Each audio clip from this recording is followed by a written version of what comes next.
The events of that day were to lead to the discovery of one of the most bizarre crimes in the annals of American history, the Texas Chainsaw Massacre.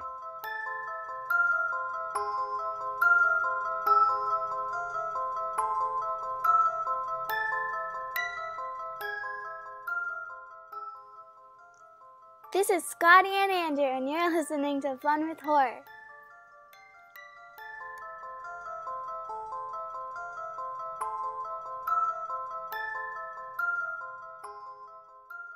Hello, and welcome to episode 79 of Fun with Horror. Now, this week, we have a very special kind of a side episode. Andrew is not with us tonight. He'll be back next week when we discuss the movie Megan. But this week, I have a very, very special guest with me. He is Scott Rogers. Hello, Scott. Hello, Scotty. How are you doing? I'm good.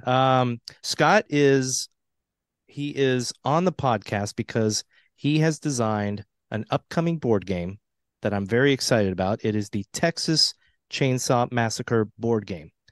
But also you just got done last year, I believe. Is that when Alien Fate of the Nostromo board game came out? 2 years ago. 2 years already. Yeah. All right. Wow. So, and that was pretty darn successful. Yeah, it did well. Yeah, welcome to the show. Thanks. It's nice to be here. And it's nice to talk about horror because I am a fan of horror, although I don't know, I'm not like a usual fan of horror. Like I like scary movies and I like macabre imagery and things like that. But I'm also a bit of a scaredy cat when it comes to those things. So I have a very pick and choose relationship with horror. Well, I know that you are a big fan. You used to work at Disneyland. I did. Well, Disney Imagineering. Yeah. Exactly. You were an Imagineer, and you're a big fan of the Haunted Mansion. A huge fan of the Haunted Mansion. It is where I proposed to my wife. And then I remarried her 10 years later in front of the mansion, right next to the hearse. Now, where in the mansion did you get married? Oh, of course. I proposed in the stretching room. And if you want to hear that story, it's a bit of a long story, but I could tell you it. It's funny. Go for it. But then we got remarried in front of the mansion, right on. So you know how the line kind of curves past that hearse with the invisible horse, whose name, by the way, I tried very hard, lobbied for, and as far as I'm concerned, is named Whisper. But anyway, so on the other side of the hearse, that's where I got remarried. That was 10 years after I got married. But the engagement happened in the stretching room because I wanted, where my wife and I are both Haunted Mansion fans, and bless her heart, she tolerates me having my Haunted Mansion. I say it's our Haunted Mansion collection, but I think she knows better. And and so we have Haunted Mansion things all over the house. And I wanted to propose to her there because I wanted to propose to her in a place that was memorable, B, a place that was public, and C, a place that I knew wouldn't get torn down in like 20 years.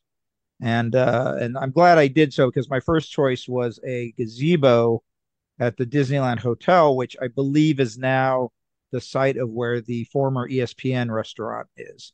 So I'm glad that I chose the Haunted Mansion instead of that gazebo. Okay. But the story goes, so come back with me in time. The story predates the actual proposal. Okay. When I went to college in Cal State Long Beach, and I had friends that worked at Disneyland because it's only like a 20-minute drive. So it was a good place for college students to work. And this is back in the 80s, my friends who worked at the park they could comp in friends. So a buddy of mine and I were at the park one day just goofing off. And we noticed some guests looking at the little sparrows that live in the park. And they were like, oh my gosh, look at the robot birds. We're like, oh, the guests are so dumb. They think everything is a robot. My friend says, hey, I got this great idea. Let's go to the Haunted Mansion. Let's lay down on the ground. Let's pretend like we're corpses and see how the people react. I'll bet they think we're part of the show. I said, that's a great idea. It's not a great idea, but we did it anyway. So we go down the stretching room. We're in the hallway where the paintings change, and Right. I lay face down on the floor. And just as I'm seeing if my friend is doing this, I see out of the corner of my eye he's running away. I'm like, that son of a gun. And just as I'm thinking this, the next volley of guests, the elevator doors open up, and there's this crowd of guests, and they see this body laying on the floor, and there's this collective gasp. And then people are walking by, and some guy nudges me with their foot, and they're like, "Wow, when did they add this? This looks so realistic." And then this cast member comes walking up because somebody obviously told them, and he's waving a flashlight and saying, "Sir, can you please get off the floor?" And I jump up and I said, "Sorry, I tripped," and I made my escape at 3 miles an hour in the doom buggy. Right. And but this was back in the day where you had to be pretty obnoxious to get kicked out of Disneyland. So I was not Right. kicked out of Yeah. Yeah. Disneyland for that. So flash forward maybe 10 years or so, and I'm planning out the proposal with my wife, and I figure out the timing of when the lights go out and the corpse drops down. And I think I'm going to get down on one knee. I'll have the ring, and when the lights come back on, I'll be there with the ring, and I'll propose. And it'll be Okay. very romantic, right? So I plan this out. I figure out how long it takes to do all this. I'm like, got it down to the second. So we get back a year. I was living in San Jose at the time, so getting to Disneyland was not an easy thing. So the next year we get down there, and we get into the room, and I start to go down. The lights go out. Start to go down on one knee, and my wife grabs me by the hand and yanks me up and says, "Don't you dare play dead." And Oh I'm my like, God. but. I'm like, no, no. And she's like, come on, come on. Starts dragging me out. I'm like, stop, wait. And I get down, and I put out the ring, and I say, will you marry me? And she says, oh God. And I said, does this mean yes? And just then a cast member comes walking up with a flashlight saying, sir, will you guys keep moving? And Oh I'm my like, what is this? Like God. the same guy from 10 years ago? And so as we left, we rode the ride, and this was back in the day before Constance Hatchaway had been put in. So the pop-up ghosts in the attic would pop up and say, I do, I do. And so we heard that, and we were in hysterics. And then we came out of the tomb. You would go up the escalator, and you're on your way out. And there was a crowd of about 30 people that had seen us, and they were all giving us applause as we came out. Oh, So that's mission awesome. accomplished. Yeah, I it was love a great. good haunted mansion story, and that's probably the best I've heard so far. That's Yeah, amazing. it's I have kind of there's other people that can make this claim better than I, but I claim that it's my house, partially because of that story, but partially because when I worked in the Imagineer, I literally crawled around every inch of that place. I've been under Madame Leota's table. I've sat with the ghosts at the birthday table. I mean, you don't want to touch things, and you don't want to be disrespectful, but let's just say there are several photographs of me cavorting with the ghosts from the haunted mansion, and I am proud to say that I have signed there's a guest book that you can sign Okay. if you know about it and if you can get away with it. And so I have signed the guest book. So I am permanently, unless they throw it out or something, I am a permanent. I have a permanent presence in the haunted mansion. I have seen the picture of you doing the hitchhiking thing, Yeah, so I yeah, love those pictures. it's fun. It Now, was one of the highlights of working for them. that's awesome. So when you came out with the Alien game, Mm-hmm. it still didn't strike me. But then when I saw that you had designed the Texas Chainsaw Massacre game, it hit me that, oh my God, of course, somebody who considers the Haunted Mansion your home, of course, you're going to like horror to some degree. So Right. tell me about tell me about that. How much you say that you're a scaredy cat, but you also love horror. So what is your history with horror? Like when did you Oh get into gosh. it and such? So it's funny. My early horror memories are also tied to my early board gaming memories. So the first board game that I remember playing and I must have been, well, we moved to a new house when I was 4, and this Oh memory is wow. from that house before that other house. So I must have been like in my late threes. And we played the board game Green Ghost. which I don't know if you're familiar with this, but Green Ghost. Green Ghost, yeah, I it's no, I don't know is that one. by Ideal, the people that make toys, all those type of 50s plastic toys and things like that. And it was essentially the gamification of, when you go to like a church or a school Halloween party, and then there's always that gag about put your hand in the box and it's spaghetti, Mm, and you're like, it's worms, or you put your hand in and it's peeled grapes, and you're like, it's witches' okay. eyes.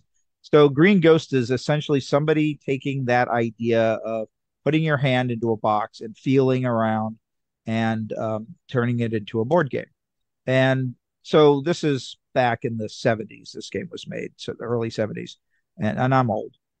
So it was a new game, a relatively new game when I played it. And but what I remember the most about it is it was cast in a plastic that was injected with phosphorus. And back in the 70s, let's just say that the rules pertaining children's toys were very lax. And so this sucker glowed. It was gorgeous. You would put it under, you go outside and you charge it up, and then you bring it. And I remember being in our garage, and it was like that was the darkest room in the house, and my brother and I and a couple other neighborhood kids playing this game, and we just being illuminated by this phosphorescent glow Right, right. with these ghosts. And the board itself has like silhouettes of like vultures and bats and haunted houses, and that kind of gothic macabre imagery, right? Like the Yeah, yeah. 60s and 70s was like a really great time to be a monster kid, as my friends at Monster Party call it. Hmm. Yeah. And there were all types of toys and games and things that were monster themed. And then the other thing that we would do when I got a little older was we would watch. I don't know if this was an LA channel or San Diego channel, but they would run the Hammer horror movies, like uh, Christopher Lee as Dracula, or the Mm. Mummy, or Peter Cushing as Van Helsing, or Dr. Frankenstein. These kind of classic. Those types of movies are actually my first memories of watching types of horror movies. Like, Yeah. my dad would VCR, VHS record movies like Blackula and movies you're talking about, Trilogy of Terror. Yeah. Oh yeah. Those are my Terrifying. first memories. So yeah, I Yeah. know what you're talking about. Yeah. So I grew up with a very healthy love of. Now I had always loved Batman, and so Yeah. Dracula's just kind of Batman adjacent in my book, right? Like he's not too Hmm. far away from Batman, I and so totally I get always that. liked Dracula because of that. And then Dracula, then you get swept up into the pantheon of Universal horror, werewolf and Mummy and Creature from the Black Lagoon and Right, right. Frankenstein and Bride of Frankenstein, all those classic movies. So we watched all those, and so kind of tied with like my and the other thing that I love from Disneyland was Pirates of the Caribbean, with all the skeleton pirates, right? So that, again, that kind of macabre, those two attractions are still probably my favorites at the park.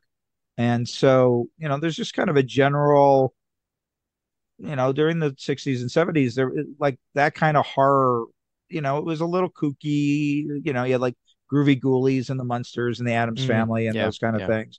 So that's the kind of horror I like the most, is like it's playful, but it's also scary, right? Like it alternates between actual scares, Hmm.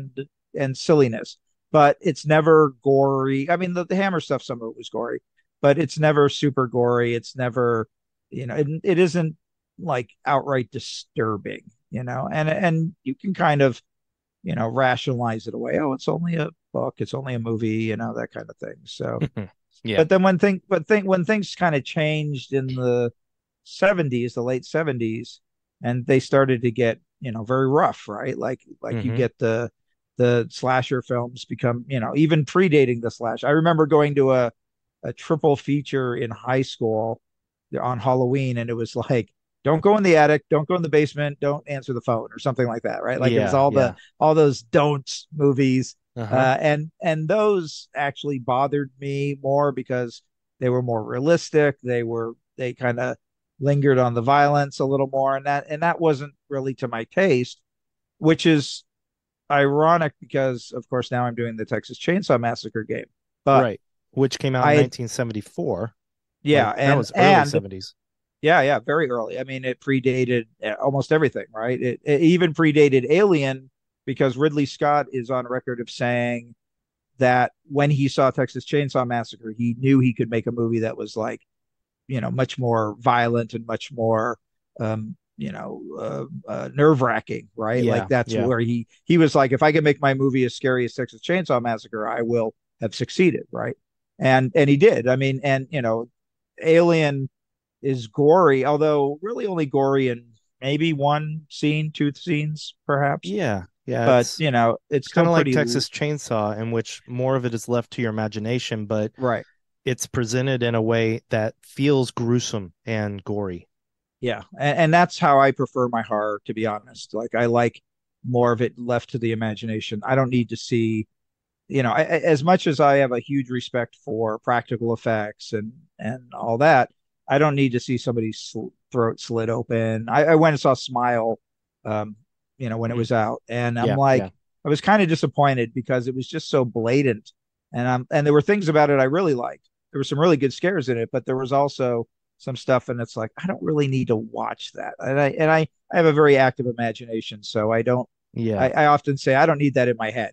I don't need that living in my head. So I hear you. so Yeah, that's why I'm a little bit of a scaredy cat. Is I kind of am a little picky and choosy about my horror. And even when I hear about something and it gets like Hereditary is a perfect example. yeah, yeah. Hereditary, I kind of circled around that film before I watched it. So I knew the whole plot. I knew all the big scares. I had seen like stills. I had watched little clips. So I was kind of like preparing myself. So by the time I sat down to watch it, I was not. I was ready for it, right? And Okay. and that's how I want to see it still. I'm like, well, a lot of these films, I'm like, well, I know they're either important or they're just good entertainment, but sometimes I just have to prep for it. And there's Yeah. there's been about a half dozen movies that I've had to do that with, and one of them was Texas Chainsaw Massacre, which I didn't actually see in its entirety until I was asked to make the board game. Wow. Okay. Yeah. Um, let's get to that, but first let's go back just a tiny bit. And we'll get back to horror movies again as well, because there's a couple of questions that I like to ask anybody that guests on the show. But first of all, basically, how did you get into board game designing? I know it's a Well, big question, but yeah. I mean, like I said, I wanted some of my earliest memories are playing board games. yeah. When I was in high school, so like almost every game designer from my generation, I got into game designs through Dungeons and Dragons. Okay. I was in Boy Scouts. It was the late 70s. I started, I didn't start with D&D, which was what, 73, 74, somewhere around there. But Mm-hmm. I did start playing it within about 5 years of it being out. And I very quickly became the dungeon master, partially because when I found out about the game and started playing it, I wanted to get all the books and the modules, and I was spoiled by my parents, so they would Mm-hmm. usually get me something I wanted within reason. And I ended up being the GM because I was the one with all the stuff. And when I started designing games, or I had the modules and it was fun to run them, but I often wanted to make something of my own. It's like Mm-hmm. any type of game. You play enough of it, you eventually want to make it yourself, just because you're like, oh, okay, this seems pretty cool, and I have ideas for this, and I want those ideas to exist. But also D&D. This is an interesting thing about D&D, particularly since we've just there was all that hubbub about the open license and all that just Yeah. Yeah. recently. D&D for me always was about making your own things. Mm-hmm. In the original, Dungeon Master's Manual, it encourages you to to not only make your own stuff, and it gives you tools to make your own stuff, but it also says, hey, here's like a list of books that you should read to get inspired and things like that. So Right, from right. like the very DNA of Dungeons and Dragons is this idea of doing it yourself. So I did that for several years, and I got a little burnt out on D&D, but during that time, because I liked games and was interested in games, I was in high school, and there was a big mall that had opened up across the street from my high school. So I got a job there, and after kind of doing some of the usual grunt work jobs, I ended up getting a job at a store that sold board games. Now, about 50% of their catalog were like high-end gold and ivory chess sets and backgammon and things like that. But the other 50% were more traditional types of board games. Right. And so there was a couple of things that happened when I was there that I think kind of made me who I am today. The first was my boss, John. He said, I want you to take home a game every night, and I want you to read the rules because I want you to be able to know how to play it in order to be able to sell it. And so I literally did that with hundreds of games. Like, I know how to play everything. Yeah, yeah. But this was also in the 80s, so the amount of games that were out there were not as many. Though, like, it was there were 1,000 games rather than thousands of Yeah, games, right? yeah. So it was a little more easy to wrap your hands around it. The other thing was, as I was working in the store, I was there in, like, I want to say like 83 or 4 or 5, somewhere around that, those couple of years within that time period. A couple of big things happened in the gaming industry. One of them was the release of what's called the Game Master series, which is this Okay. is games like Axis and Allies, Hmm. Shogun, Broadsides and Boarding Parties, Axis America, and Conquest of Rome. These are like these monstrosity. They're in what we used to call coffin boxes, but they're big, sprawling war games with lots of plastic pieces and things like that. And I have always liked toys and the toyetic nature of games. And so when I saw these, I couldn't afford any of them. They were really expensive, but they were like Right. $80 a piece, which, it doesn't sound like a lot nowadays, but in It 1984 kind of money, does. yeah, it's still kind of a lot, right? Yeah, yeah. Um, and so I couldn't afford to get any of them, but I learned how to play them because of, my boss saying, "Hey, you need to learn how to play these." So that was number one. Like all of a sudden, because a lot of the games that we sold previous to that were either war games, and I'm not really a big fan of war. Like, I Right. like fighting and action, but I don't like warfare. And so up until that point, a lot of these things, like, again, I had to learn how to play like Squad Leader and Panzer Blitz and Hmm. Memoir 44 and things like that later on. Um, but it was never my jam, right? And then the other types of games were party games. So these were things, not even counting like classic nostalgia games like Sorry and Monopoly and stuff like that. Right, But right. these are things like Pass Out, or Trivial Pursuit was becoming really big at that point. And then the other thing that was kind of big at that time were the How to Host a Murder Mystery kind of party games. Okay. So these were like the bulk of our non-chess, non-backgammon, non-go sets were these types of games, which were okay, but they were never like, I'm a very thematic game player and designer. Like, I like Hmm. games about things. And so when these Game Master games came out, I'm like, wow, these are really cool. This is like the Axis America is essentially Red Dawn, the board game, and Broadsides and Boarding Parties are, pirates with these giant plastic ships. They're really impressive. And then the other thing that came out at the time was Games Workshop games. So Okay. this is Talisman and Dungeon Quest and Chainsaw Yes, Warrior and absolutely. the original Warhammer and Blood Bowl and things like that. And I like lost my mind over these games because they were so weird.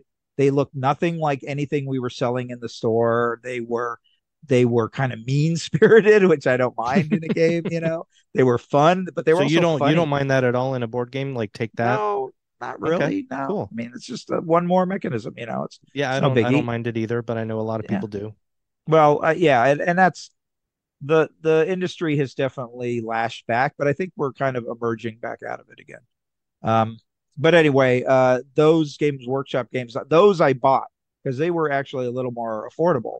So I bought like Dungeon Quest, and I bought Chainsaw Warrior, and I bought Talisman, and all the expand. At one point, I had all the expansions for Talisman, which Hmm. if you've ever seen a photograph of that, that you could fill up like Oh a yeah, massive yeah. dinner table. It's pretty great. That's how I found out about like Warhammer 40K. Was the Space Marine was a character in Talisman, and I Okay. was like one of the expansions. And I'm like, oh, this guy's cool. And then I said, what? There's a whole game of miniatures based on this guy. It's pretty awesome. So, That is so awesome. these were like big seminal moments for me in my gaming because these were games that really fired my imagination. And so I started buying board games, even though I didn't really have a lot of people to play with. My parents lived in a house that was up on a hill Hmm. overlooking a lake. It took about 20 minutes to just drive down the gully and back up to just get to the house. So I didn't really have a ton of opportunities outside of school to play games or anything like that, even socialize really. Right, Um, right. but what happened was I would buy some of these games. Like I ended up buying a lot of the TSR micro games. These are like very small, like I don't know, the games themselves are about the size of a checkbook or something like that. For checkbook, archaic reference. But anyway, um, and in it they always had chits as the pieces, little Right. cardboard squares. But there were always more Yeah, chits than there that's were chits. Chits, chits. everybody. Chits. Chits. Yes, Chits. C8 chits. And there were always more blank chits in the box. Like you'd punch out all the ones you need to play the Right. game, but there were always leftover ones that just because they were like, well, we don't have anything else to print it, so rather than fill up a whole sheet, they would just leave these blank ones. And so Hmm. I had a bunch of games that had all these blank chits, and I was like, I should make something with this. So I Mm. remember this one summer, I think it was like a sophomore in high school, and I literally spent the whole summer. I just locked myself in my bedroom. I turned on 91X, which was the local radio station, which is a classic indie kind of alternative rock station of the era, and and I made board games. And because I had a little brother who was 9 years younger, and he Hmm. was also kind of stuck in the house too, and so he would just kind of spend the day playing with his toys and whatnot. So I would make these board games, and I would base them on things that I knew he liked and things that I liked. And Right, then I right. would, then we would play these games. And so I remember I took a Scrabble board and some Dungeons and Dragons miniatures, and like you would spell the words out, and that would make the tiles that would form the path through the Hmm. dungeon. And then I remember making a game. I remember making this really great modular game. I wish I still had it, but unfortunately all these are long gone. Yeah, I yeah. made a game that was this modular board game that you could plug in these different themed um, sets of chits. And I remember I made an Indiana Jones one, I made a G.I. Joe one, I made an Inspector Gadget, something else. I forget what the fourth Awesome. one was. Awesome. Yeah, and so we would play these games, and my brother was a good, just smart kid, so he was a good test audience, and then I would try to make the games better, and but then when I went to college, they just they got put aside or thrown out or whatever, Yeah, yeah. and that was it for them. So, but I did have that one summer where I just was like all in on board games and just making stuff, and it had a very limited audience, but it was enough to kind of get me to start thinking about board games as a medium and trying to really between D&D and those board games, they got me to do what probably one of the most important lessons about being a game designer, which is you have to make something to please your audience. Right. And so I was trying to please my audience. I was trying to please the people I play D&D with. I was trying to please my little brother, and that's what kind of set me down that path. That's very cool. So, when did you finally publish or have published your first published board game? That's a weird way to ask it, but It is a weird way to ask it. what was your first published board game and when was that? Well, I tried to make a run at the industry in 2005 or six. Okay. I was moved back down to LA for work. I was living up in the Bay Area for a while, and then I moved back down to LA. And for like 2 or 3 years, Gen Con, the big convention, gaming Yeah, convention, yeah. which is normally held in Indianapolis, They did some West Coast version. They did LA versions of these. And I had always, because I was a D&D player, I always had read Dragon Magazine. And in the back, they were always advertising Gen Con and how amazing it was and what, this is the show to go to. And so I'm like, whoa, there's going to be a Gen Con in LA. Oh, heck, sign me up.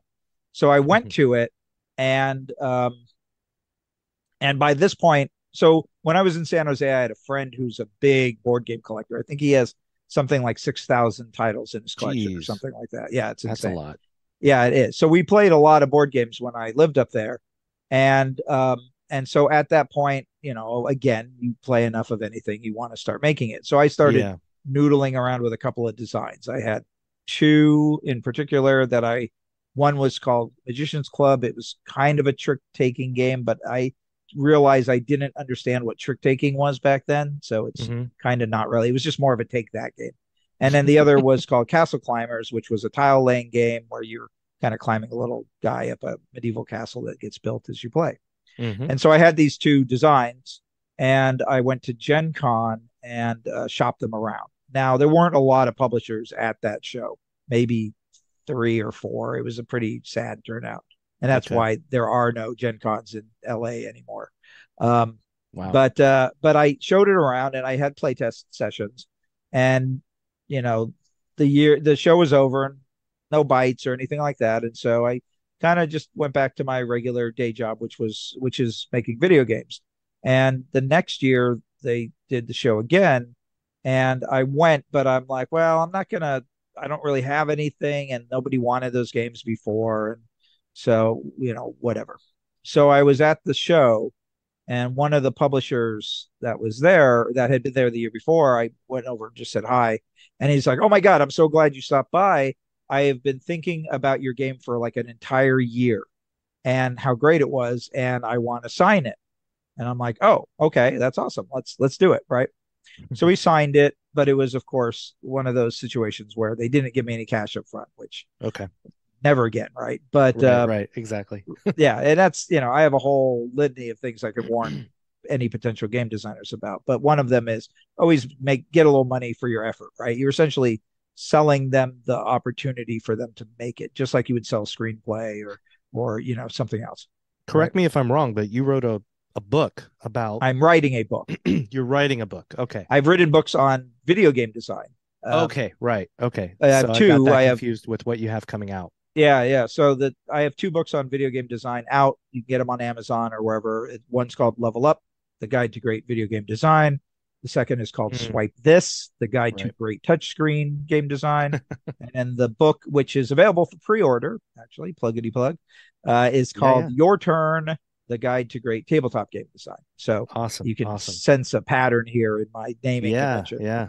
But yeah, I'm still working on Your Turn. I'm about 2/3 of the way done, and doing, just like with Swipe This and Level Up, I'm doing not only all the writing, but I'm also drawing all the pictures for it. Okay. And then I'm editing it. And then I also, because I'm insane, I also created 6 original board games that you could play, make and play and learn from in the book. So there's a lot of good content in the book. I'm looking forward to people getting their hands on it. But anyway, so this guy said, I want to license your game. I said, great. They ended up sitting on the game for like 3 or 4 years. Wow. And really just not, they tried to redesign it. They were saying, oh, well, the game's too simple, we're going to redesign it. And then I just kind of got shut out by the process, by their process. And so they weren't really communicating with me or anything. And I was getting kind of mad and feeling kind of embittered by the experience. And eventually the 2008 recession hit, and they were like, nah, we're just gonna go. And they had like one game that was popular, so they're like, we're just gonna put all our efforts into making expansions for that, and you can have your rights back. And it just kind of bittered me on the experience. But then around that time, I got my job with Disney Imagineering, and Disney is a little twitchy when it comes to non-Disney related creative ventures. So I was like, that was more recent than I thought. What's that? Oh yeah, well, but this is still before. Like, remember, I'm still not published at this point, right? I'm still just an aspiring board game designer. But I put all that aspiration on hold when I went to go work for Disney, because I'm like, well, I don't want, I know the story of Tim Burton and Nightmare Before Christmas and all that, and I don't want to be jammed like him. So I'm gonna just put all my creative stuff on hold and just put all my energy into doing stuff for Disney. Mm-hmm. So that was up in 2011 is when I started working for Imagineering. But in 2013, I got Hodgkin's lymphoma, cancer, Right.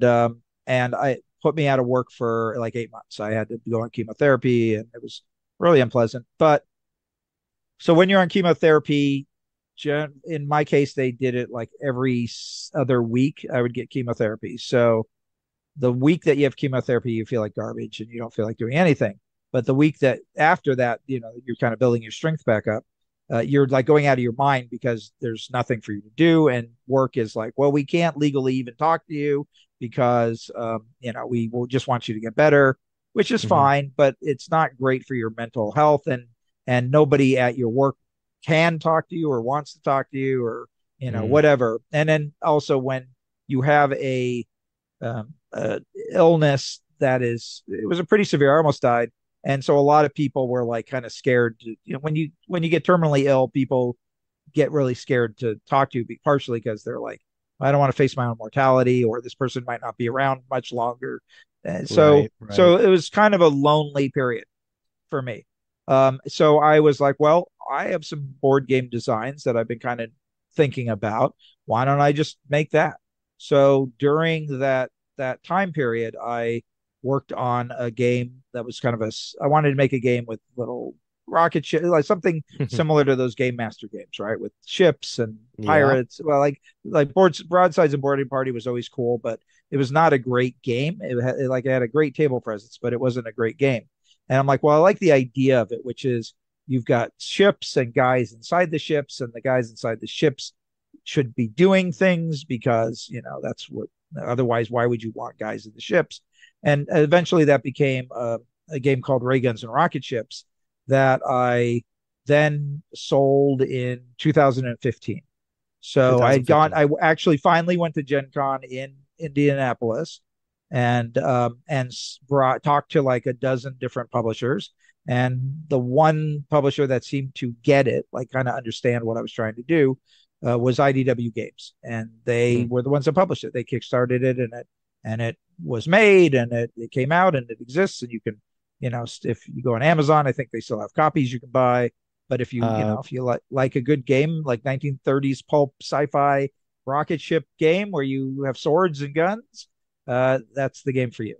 well, that is my very first Scott Rogers board game that I own. Well, it was So, my first Scott Rogers board game too. So there we go. and coincidentally, 2015, I believe, is the year right before I got heavily into board gaming. So Oh, okay. that's awesome. Yeah.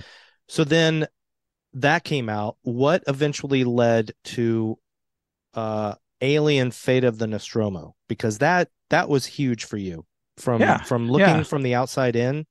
Like that was in Target.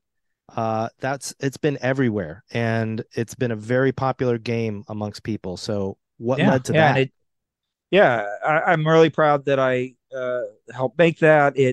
It's also just been released in like France and Spain. Oh So wow. I've seen alternate language versions of it. Like people are starting to put up reviews and unboxings in different languages, which is a lot of fun. So the way I got involved with that was back in the late 90s, early 2000s, there was a board game, tabletop game called HeroClix. And this Yeah, is yeah. they call it nerd chess. It's essentially a game with miniatures and your superheroes fighting each other. And Yep. I'm a big superhero fan. I'm a big comic book fan. And it was like, they had created something to just pull money out of my wallet. And but because I could never do things by half, I had a friend that I was playing with, but he didn't grow up reading any of the comics or anything. He just liked playing the game, and he would always ask me like, who is this character? Who is Firelord? Who is Nova? Who is whatever? And Yeah, yeah.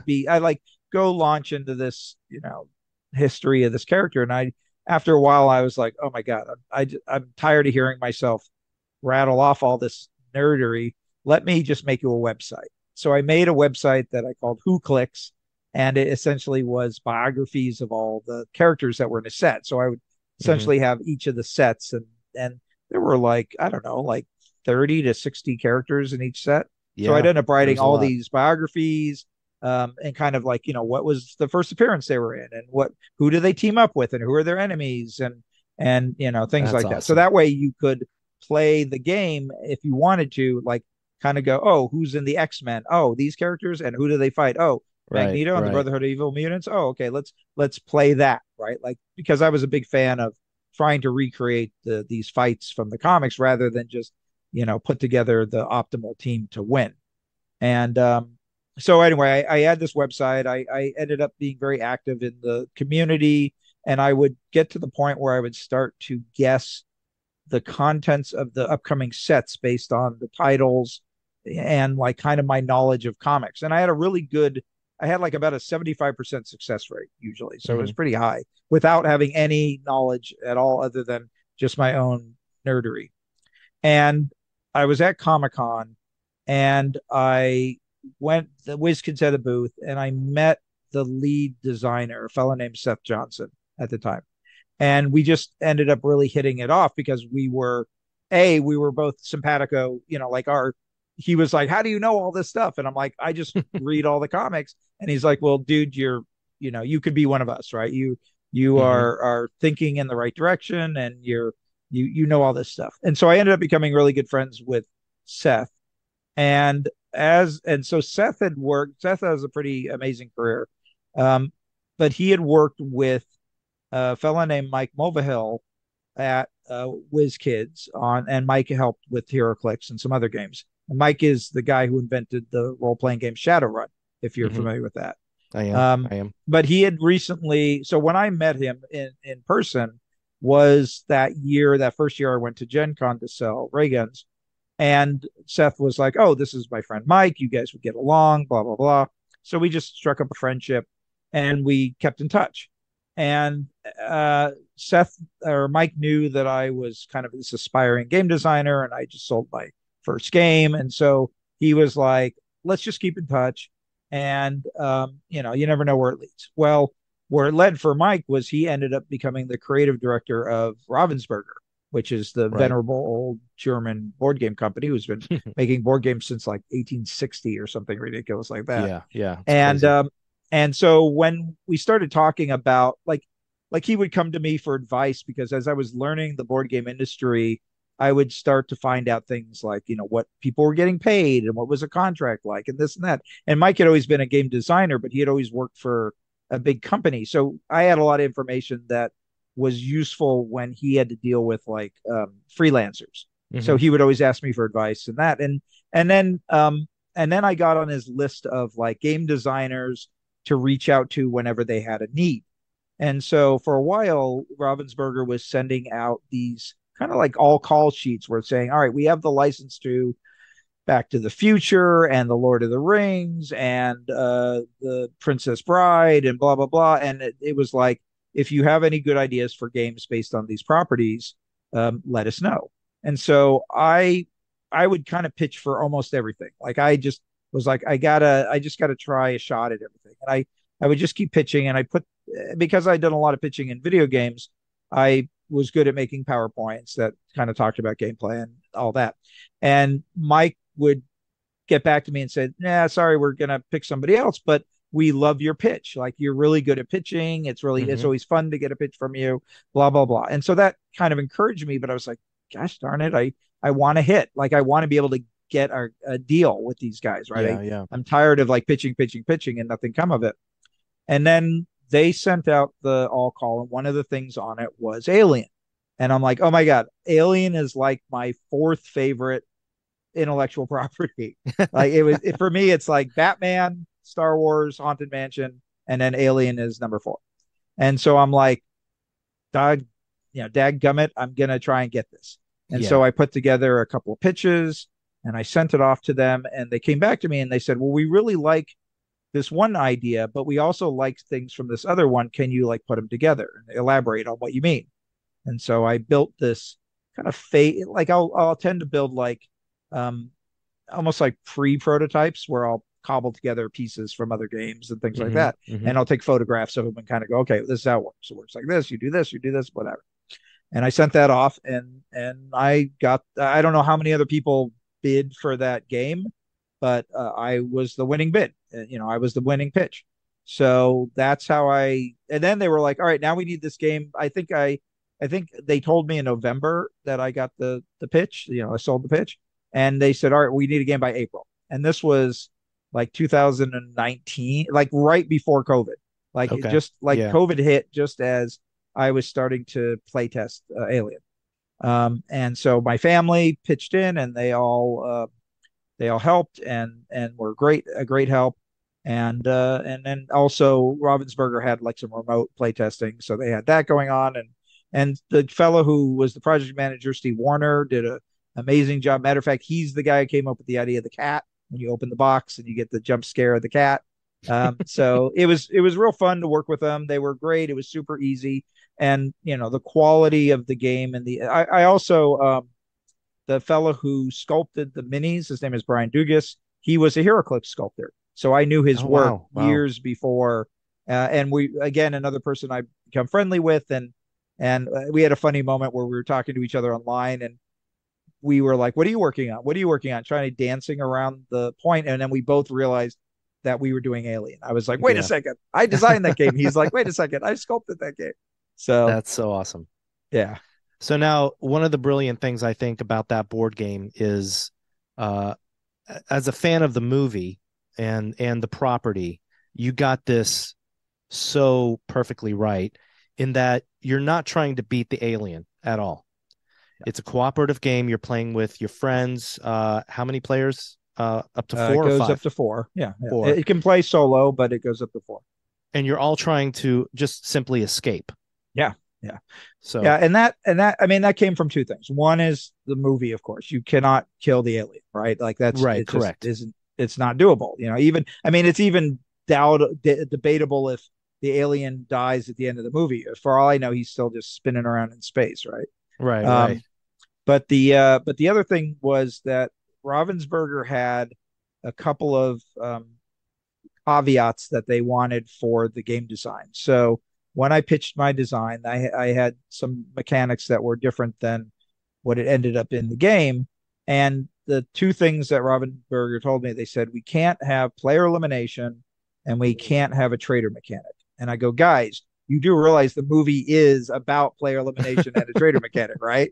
And they're like, yeah, you'll figure something out. And I did. And so Awesome. that's where we got the game. So that was those working within that box, that those restrictions actually, I think, ended up making a great game. There's a lot of there's people, not a lot, but there's detractors online that say, oh, this game would have been so much better if there'd been player elimination and blah blah blah. But then it wouldn't have been a good mass market game, right? Like nobody wants to play a game Yeah. and then get eliminated and then you sitting around doing nothing, right? That's And just not and fun. no names, but us board gamers know that that has already been done. So, so Yeah, yeah. how, Unlicensed yeah, exactly, exactly. many times over. How coincidental then is it that your next game after that was Texas Chainsaw Massacre? Oh, not a coincidence. Very intentional. It, Um, so Alien led into Texas Chainsaw? yeah, yeah.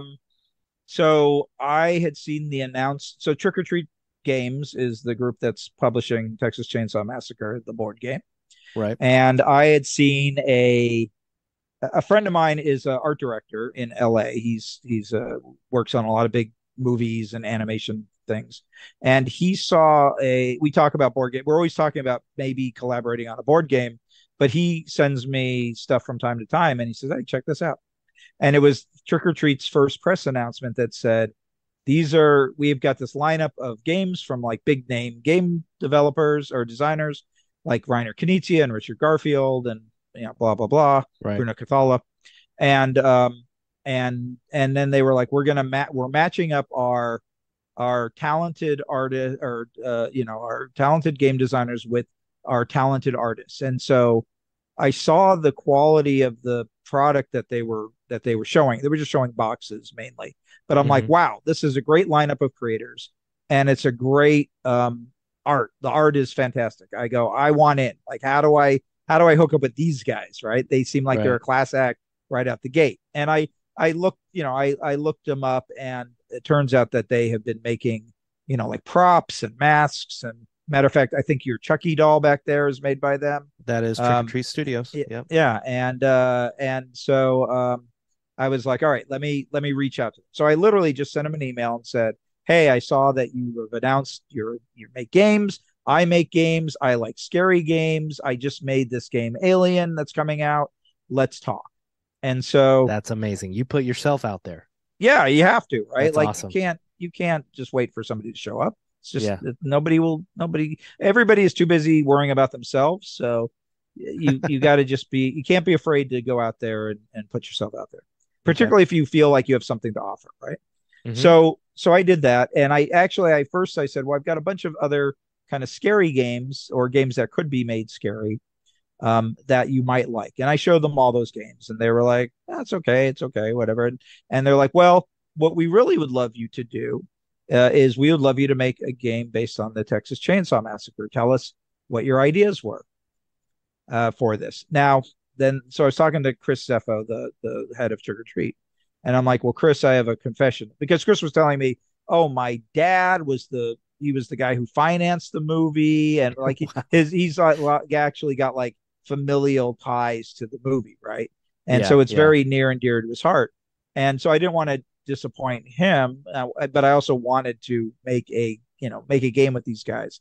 And I said, well, I've got a confession. I've never actually seen the film. I've always been too scared to watch it, because I heard about it. I'm like, I don't need that in my head. Hmm. And so I know, I know who Leatherface is, and I know what the plot is, and I know the big moments, the gal getting stuck on the chain, on the meat hook. And And now, real quick, let me just say we are going to probably spoil the original Texas Chainsaw Massacre right now. So come on, that movie's like 50 years old. There's no. yeah, but our motto is if you haven't seen a movie, it can be spoiled. So All we right, always fair give a enough. warning. So if you haven't watched the original Texas Chainsaw Massacre, this is your warning right now. So Right, right. so Okay, continue on. fair enough. All right, I will try not to spoil the rest No, of you it. can spoil the hell out of it now. Uh, Everybody's been warned. all right, all right. I just Well, warn I would people rather them first. keep listening to the podcast. So, Yeah, um, absolutely. Well, most everybody's anyway, seen it, I think. So well, other than me, right? yeah. So he was like, "Don't be a chicken. Watch the movie. It's good." And I'm like, "Well, I've always heard it's good, and I've also always heard it's not as gory as the title makes it out to be."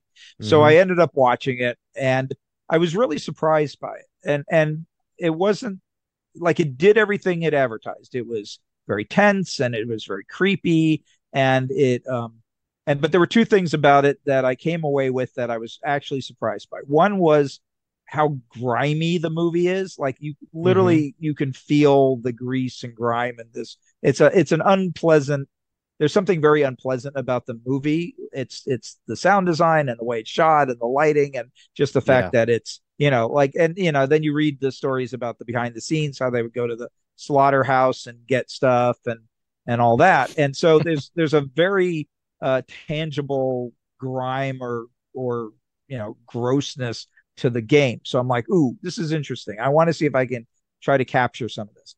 The other Awesome. was the scene that kind of surprised me the most, was a scene where, uh, after this is in the middle of the film, after the kids have broken into the house, they're looking for Hmm. gas. Leatherface comes after him. He kills a couple of them, and then he like sits in his living room, and he's like frantically looking out the window and like just Right. fretting. He's like, is there anybody out? You could see him thinking, is there anybody else out there? Oh my God, somebody broke into my house. What the hell's going on? Like, Well, and at the and I, same time, he's also thinking because the chef, the cook, yeah, uh he's thinking he's going to get in trouble right, because right, he of let course, these people come in. I think he was more worried about that than maybe. any But I lawful got, implications. yeah, no, no, I don't, yeah, I don't think he was thinking at all about the law, but I think he was just like, oh my God, somebody got into my house. Are there more of them out there? Right. Like, I Yeah, could see yeah. him just kind of freaking out. And I didn't expect that from Leatherface, because my image of him was always, this chainsaw wielding maniac with this this flesh mask Mm-hmm. on, Mm-hmm. and that he's insane, and it was a level of humanity that I just didn't expect to see in the film, and nobody had ever mentioned it, right? Like, it's not something you normally talk about, but I was feeling empathy for the character. I'm like, yeah, of course he's freaking out. Somebody, home invasion, right? Like, he's justified. I get it. So I empathized a bit with him. So it made me really think about that aspect of the characters, and just it just got me to like the character more than I had before Wow, I had watched the film. that's And awesome. so again, these were things that I'm like, I want to try to get a little bit of this into the game, because as a fan, I would expect that, right? Like, and Mm-hmm. that's the key, I think, to any of these IP related games, is you just need to care about what the IP is doing, be true to the source material, but more importantly, like Alien, I was already a fan of, and I have a Yeah. whole story, we can talk about that later. But Texas Chainsaw Massacre, I wasn't, but I educated myself.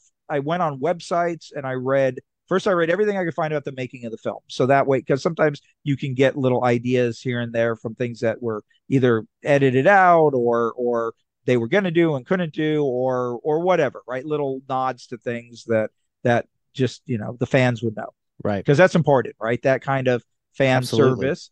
Fan service is not a bad word, in my opinion, right? Like, it's what endears us to something, because we've invested so much interest and so much passion into something, that when that service happens, we're like, yeah, hey, somebody was paying attention, right? Whoever made this speaks my language, right? And I So think they're fan part of the. service is probably even more important in board games, Oh, for uh, sure. Yeah. and more accepted too. Yeah.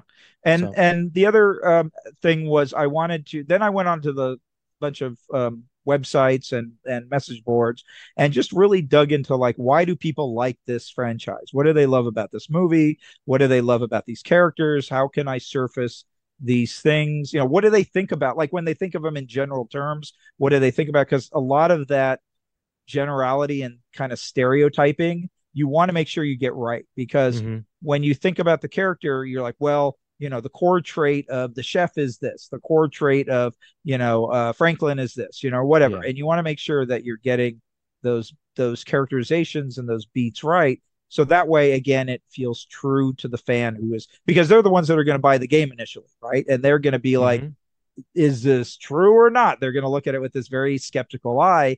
And if I prove to them, yes, we were thinking about this and we care about this, and we care about it because you care about it, then they'll go, oh, this is a really cool game.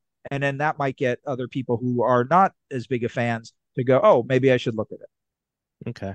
Um, yeah, I mean, from everything I've seen, you know, I, I can't express how excited I am. And of course, I was extremely excited I would have been excited for this game no matter what, but the fact that I know you and you're working on it just blew my mind. So that's amazing. Now, is this another cooperative game? Can you tell me a little bit about how it plays? Yeah, I mean, it's cooperative. The goal is to, the narrative follows the movie, which is Mm-hmm. the kids are, it's a little more dire, I think, than it is in the movie, but we essentially just say you've run out of gas, and you've lost your keys to the van, and so you've got to go find them. They're out there somewhere out around the house, and so all the little locations that are in the film are represented. We've got everything from, so first of all, the family is known as the Slaughter family, and that's because that's what they originally were called. The Okay. Sawyers didn't actually become a thing until the second film. And Correct. so that was something I actually learned, because I was like, the Sawyer family, Sawyer family. And then the license holder came back and said, well, actually, they're known as the Slaughter family in the first movie. Right, But just right. it's just never said. So we wanted to be true to that, that original version. So they're the Slaughter family in the game. So, any of you super fans, don't freak out. We knew what we're talking about. We researched it. Well, if they're Um, super fans, they'll be happy with that. Yeah, hopefully. But the other locations, like, not just the house, but things like the dried lake bed and the abandoned car lot and the Mm-hmm. diner, and, all those, anywhere that the player or the characters stopped and kind of, it was a bit of a set piece. is represented, even even just kind of passing, but it's there, right? Like that, Right. that we have that in there. So, but the goal of the game is to find the keys, find the gas. But excuse me, the problem is, so as you travel over the board, you are searching and you're collecting these tokens.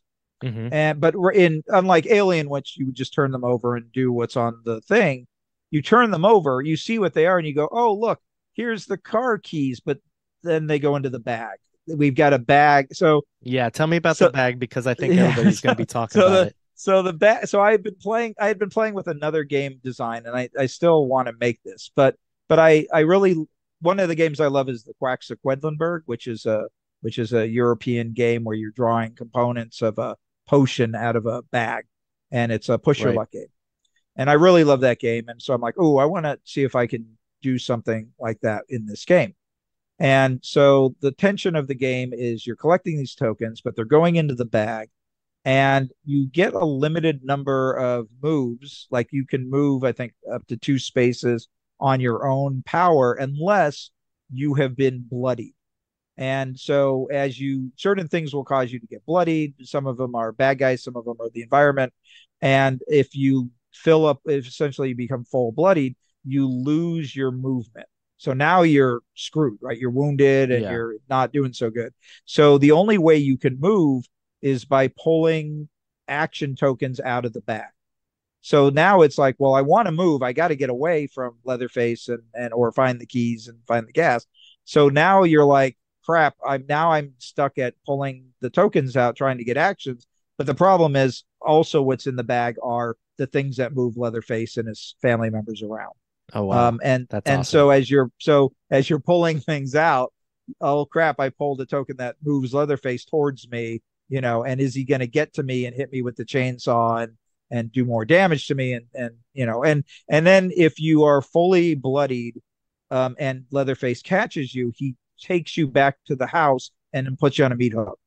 Now you're Right. not dead. You actually have a chance to kind of break free from the meat hook or have another player come and rescue you off of the meat hook.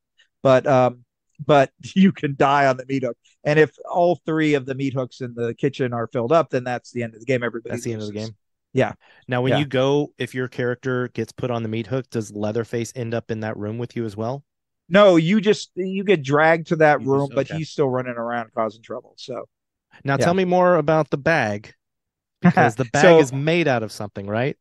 yeah, it is. So I have this insane desire to try to make the most disturbing component in board games. That's always been like a desire of mine because I love this idea of this bag that you're like, it's my turn. I've got to put my hand in it, but I don't want to put my hand in it because it's kind of, Yeah. it's just a disturbing experience. Now, I haven't seen what the final one is, and I know that I haven't. I don't. The original intention was it to be like a bag of so there is a bag in the movie. It's the squirrel bag that the hitchhiker has, but I don't Hmm. want a soft fuzzy squirrel bag, right? Like that's too Yeah. nice, right? That's too furry and cute, and even though it's thematic and be cool to open the box and go, oh look, here's the hitchhiker's bag.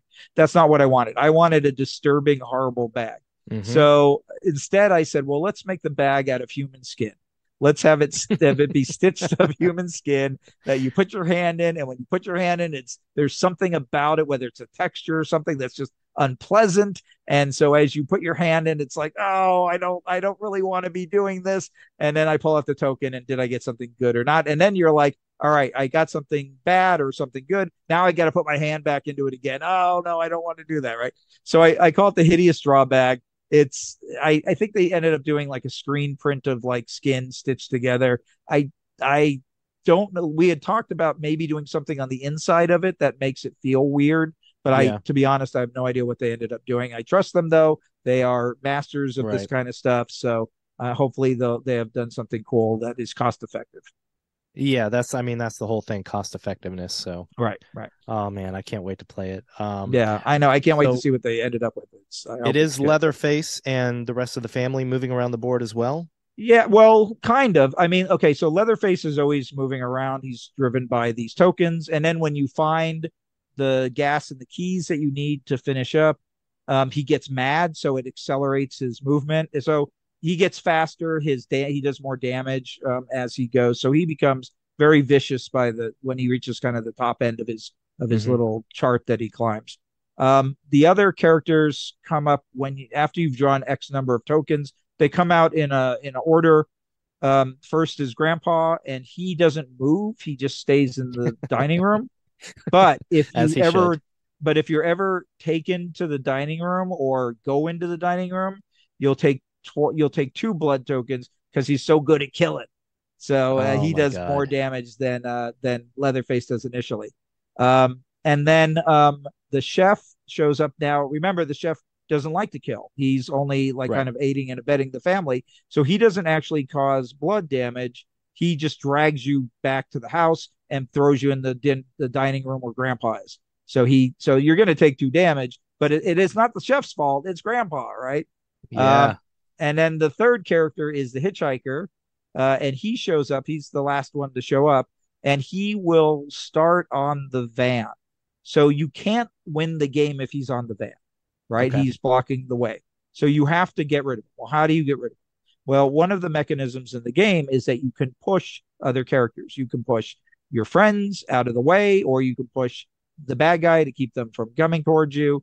And the way that you get rid of the hitchhiker, or in theory, is that you push him off of the van, but right next to where the van is the highway, and there's a truck that drives down the highway. So if you time it right, you can have the hitchhiker get run over by the truck, and that takes him out of the game, just like amazing. Amazing. Yeah. Now, the win condition of the game, does everybody have to survive, or just no? one? So that's the fun part, right? So there is player elimination in this game, I call it character elimination, not player elimination, right? So you can lose characters, and we have a few extra characters. So the game goes up to 4, but I think we have like 6 or 7 characters in the game. Oh, wow. We have all the kids. So Jerry and Franklin and Pam and why am I blanking on the other 2? Kirk and Sally. Kirk and Sally, right. So we have all of them. And then we have 2 other characters. We have the sheriff, but he doesn't have a gun, so he can't use that. There's no weapons, by the way. You can't, there's no way to fight back. And we have the truck driver, the heavyset black fella that's at the end, that throws the wrench at Leatherface. Yep. So we have these characters, so they can, if a character ever gets meat hooked, you can bring in a new character and have them help you, try to win the game. Now, if you do get to the van and you have the gas and the keys, and you can once everybody kind of gets there, you just bail, right? So if somebody else is left behind, either on a meat hook or just even wandering around the property, they get to flip over the "You Are Dead" card, because we have this special deck of cards that says "You are dead," and then when you flip them over, I don't want to ruin any of them, but let's just say it tells what your fate is in the game, and they're fun little things that you can hold up an Instagram and say, "Oh, look at this horrible thing that happened to me." That's awesome. Well, that game comes out next month. Yeah, next month. I have it pre-ordered. Just real quick, everybody can go to trickortreatstudios.com and get the game there. I've also seen it up for pre-order in other places. I've seen it on Amazon, Miniature Market. I'm sure plenty of others. Yeah, I gotta start combing those websites so I can let people know. The other thing is this: they haven't announced this yet, but let's just say there is a certain thing they're working on to go with this game, that if you want to bling up your game a little bit, these will be available. I'll leave it at that. Okay. Yeah. What's fun about it is that you can use it for the game, or if you're just a fan of the movie and you like the characters, we'll just leave it at that. Awesome. Okay, so I have just a few more questions for you. Sure. Before we go. And number one, I think I know the answer to this, but something I always like to know. What is your favorite horror movie? And you can name up to 3 if you want. I'm pretty sure it's going to be Alien, if that's your Alien is my number 1 horror game movie. So for sure. Let's name a couple more. What else? Okay. 2 of your other favorites. I really it's a kind of a dumb movie, but I love it. Is The Frighteners, the Peter Jackson, Michael J. Fox movie? Oh yeah, yeah. Yeah, I even have the poster. If you remember the lenticular poster that movie had. Uh, I do remember the lenticular poster. Yeah, I It's have been a one of while. those. Yeah, it's very cool.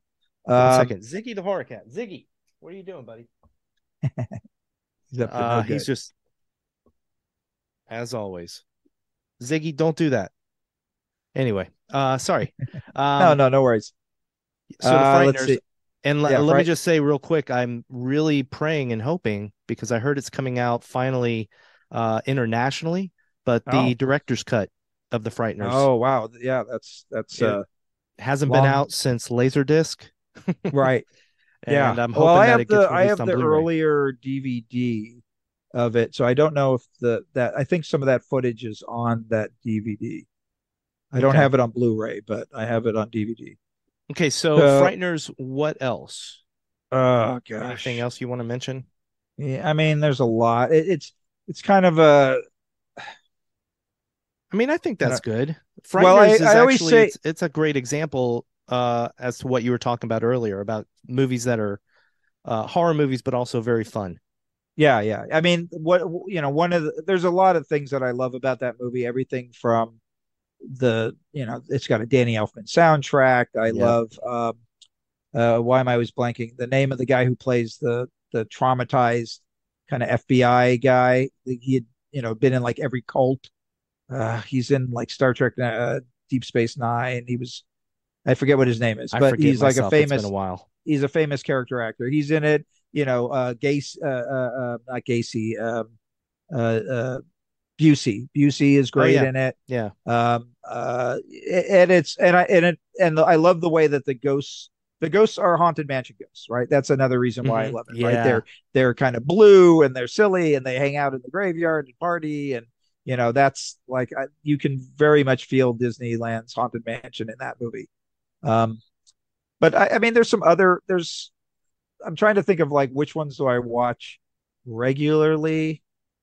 Like I have a just kind of a small curated collection of movies that I like. I love the first 15 minutes of the Zack Snyder Dawn of the Dead remake. Yeah. Like I think that's like it's like the beginning of Up for horror movies. It's like this perfect Hmm. little opening of the film. Love that opening.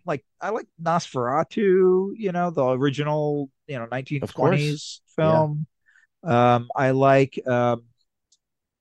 American Werewolf in London or Predator. Great. Is Predator a horror movie? I don't know. It's kind of more of an action It's movie, I guess. definitely horror adjacent. Right, right. Kind of like Jurassic Park. I think it'd be fun to do a Predator board game, but I know that I think the rights are also kind of squirrely with that one. Sure. I think Um, I have one in a box somewhere. I have the Predator deck building game, oh, right. Legendary. Yeah. Well, Legendary did several, right? Alien Yeah. and Predator. Um, And yeah, now I mean, this is another question I wanted to ask you because I like to know this. I don't know why. I just like to ask people this a lot. What if you could pick one type of movie that scares you the most, what would it be? Like what you mean one movie or one type of movie? you can name a movie or a type of movie. For me, it's haunting movies that leave a lot to the imagination. Oh, I see. What would it be for you? Well, I mean, there's a couple of movies that really bothered me, and I jokingly say I'll probably never watch them again. Um, I was raised Catholic, so The Exorcist really gets under my skin. Oh, yeah. Um, and I have a huge respect for, the makeup is extraordinary and the sound design and, everything about that movie is amazing. But that imagery and, is just very, is so effective that it's very disturbing to me. The other, it's kind of similar, is The Grudge. Mm, Japanese horror movies, I like them, but maybe it's like, maybe it's that kind of creepy girl with wet, lank hair visual or yeah, something yeah. like that. It just, Kind of like that's, The Ring as well. yeah. I mean, again, I like them. I've seen them. I've seen, both versions of them of each movie, but they're yeah, it's the thing that's interesting about the Japanese horror ones is their taste in horror is just slightly to the left of Western sensibilities, and I think it's that slight difference that makes it much more disturbing for me. So Sure. even stuff like I'll read like what's it like Junji Ito, Hmm. comics and Hmm. things like that. And but again, it's like there's just something really fucked up about those, that it's like, yeah, it's Yeah. it's a little too much for me. Again, it lives in my head longer than I'd like it to. And in the dark of night, and if my wife is away for work and my kids aren't in, and I can, if I really am messing with myself, I will see little pale girls with wet hair staring at me from the shadows, and I'm like, no, no, thank you. That is amazing. Ah, awesome. Well, Scott, thank you so much. Thank you so much. You're Yeah, my our, pleasure. our very first interview, and you're releasing a product that I'm super excited about. Well, I So hope you love it. I'm sure I will. Thank you so much for being on the podcast. Is there any social media that where people can follow Yeah, you or find you? yeah, I'm relatively easy to find. I'm kind of all over the place. I'm on, well, I'm old, so I'm on Facebook, but I'm also on Twitter under Mighty Bedbug, and also on Instagram on Mighty Bedbug. I'm occasionally haunting a few Discord servers, but nothing regular. Um, I mean, really, the if you want to know more about my work or me, you can watch. There's a documentary film that I happen to be a part of called Game Master that came out in Awesome. 2020. And then, of course, my books on game design, Level Up, and Swipe This, and then, of course, the Your Turn is coming out this summer. Awesome. Well, Scott, thank you. Thank you so much. And Yeah, my everybody pleasure, go out Scotty. there, go follow Scott, and go pre-order the Texas Chainsaw Massacre board game because it sounds like it's going to be a lot of fun. Yeah, yeah, it's gonna All be a right. good time. Watch out for Leatherface. All right. Well, you have a good evening, and I Yeah, will talk to you soon. And great. bye, everybody.